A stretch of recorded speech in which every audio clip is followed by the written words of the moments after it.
Imagine qu'on t'arrache le cœur et qu'on le remplace par une pellicule 35 mm. Un cœur qui bat non pas pour l'amour, mais pour l'image. C'est ça le Dracula de Francis Ford Coppola. Un film où le sang coule comme de la lumière inversée. Un film tourné à l'aube du cinéma, dans un 19e siècle où la science et la magie se regardent encore dans le même miroir. Tu crois voir un vampire, mais c'est en fait le cinématographe lui-même, assoiffé de vie, qui fait son entrée dans le monde. Coppola ne cache rien. Dracula, c'est une histoire d'ombre, et le cinéma, lui aussi, est une machine à fabriquer des ombres. Il tourne le film en 1992, mais choisit de le faire comme s'il avait été réalisé en 1897. Pas de fond vert, pas d'effet numérique, presque tout est fabriqué à la main, dans la caméra. Les surimpressions, les maquettes, les jeux d'ombre chinoises, tout respire l'artisanat du premier âge.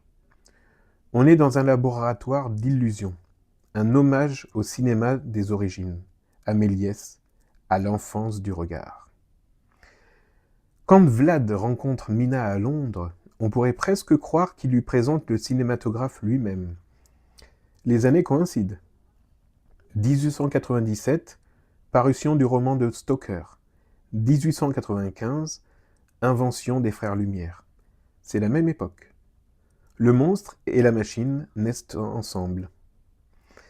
Tous deux volent des âmes pour les faire revivre sous une autre forme. Dracula pompe le sang, le cinéma pompe la réalité. Et Coppola filme tout cela comme une séance de possession. Les murs respirent, les ombres se détachent du corps, la lumière s'enroule sur elle-même. C'est une mise en scène baroque où rien n'est réaliste, mais où tout est vrai. Chaque effet spécial, chaque transparence, chaque découpe de lumière rappelle que le cinéma n'a jamais été un art de la vérité, mais de la croyance. Tu y crois ou tu n'y crois pas.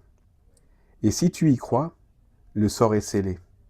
Tu es mordu à ton tour. La couleur du film participe à cette hypnose. Les rouges sont des rouges de chambre noire, presque liquides.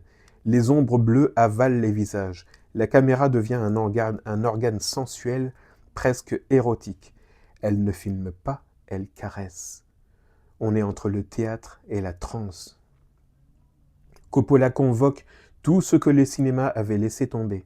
Les surimpressions, les fondus croisés, les jeux d'échelle, les changements de pellicule, les décors peints. Il fait du vieux avec du neuf. Et le résultat, c'est un film qui semble à la fois antédiluvien et éternel. Dracula n'est donc pas seulement un mythe du sang, c'est le mythe du cinéma lui-même. Un être immortel condamné à se répéter pour survivre. Un art de la résurrection qui n'existe que parce qu'il refuse la mort. Et peut-être qu'au fond, Coppola n'a pas filmé un vampire. Il a filmé le cinéma qui se regarde dans le miroir pour la dernière fois avant le numérique. Alors si tu veux comprendre Dracula, éteins la lumière et regarde la première morsure du 7e art. Tu viens d'écouter la cellule cinéma. Je suis Dino. Like, commente, partage. Je suis une chaîne naissante, alors partage à fond.